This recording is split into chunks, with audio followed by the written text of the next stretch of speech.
Yoregat Kivanok. Well, I guess 10-year anniversary greetings are due. I was very happy when Pastor Graham uh, asked me to send a few words. So, on behalf of the Circatellas, all seven of us, the seven C's as we call them, uh, happy anniversary. Amazing that we've been back here for, I guess, 8 years. And the church there started back in '06. And in '06, it was a very interesting time on a few accounts. Hungary lost its greatest heroic football player 10 years ago, a tragic death. Political upheaval. Gershon was put back in power, and then he was accused of lying. Can you imagine a politician lying?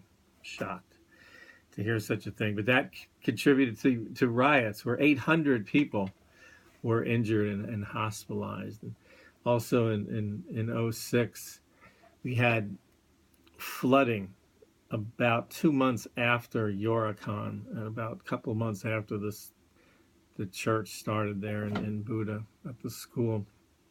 I think 10,000 Hungarian soldiers had to come in with sandbags and the like to do what? To stop the water, to stop the flooding, which was epic proportions. But a church was started, and probably in the whole scheme of things, that's probably the most important. It was a dream of many of ours when we talked and prayed about moving the school. Was a dream. We have a gentleman here, civil rights advocate, Pastor Martin Luther King, and he gave a speech once in Washington. And his speech, he says, "I have a dream." He didn't say I have a plan.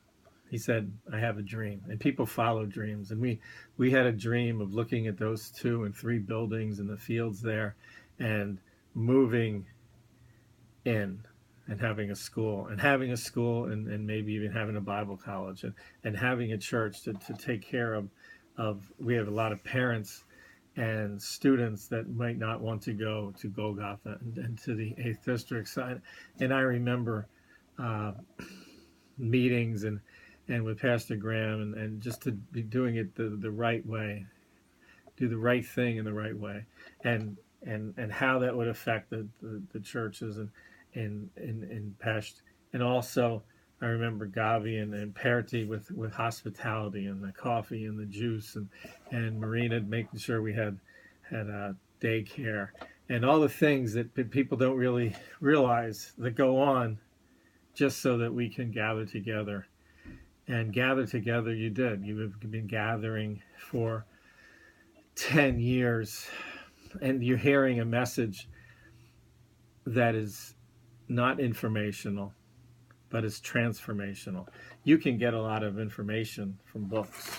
You can get a lot of information from school and TV and radio, but the Word of God that we hear over and over and over again, the grace of God, which is what?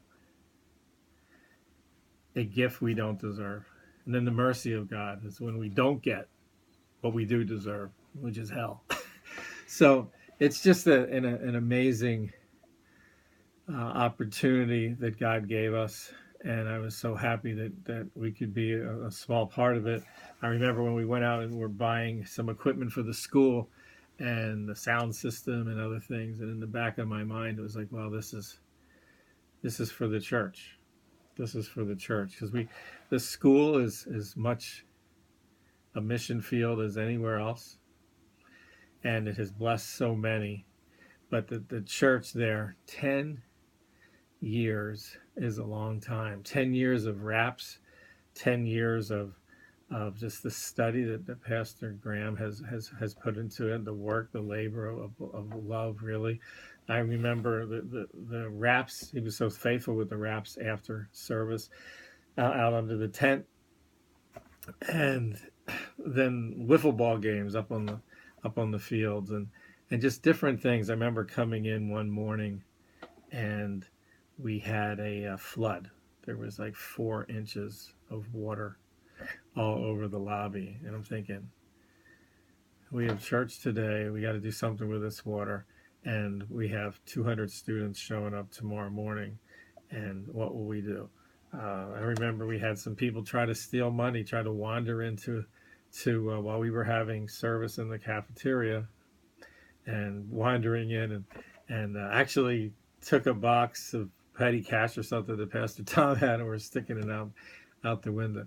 There's funny stories, uh, but we just wanted to wish you from Dallas uh, a great anniversary, and just to remind you that God's not done with you yet.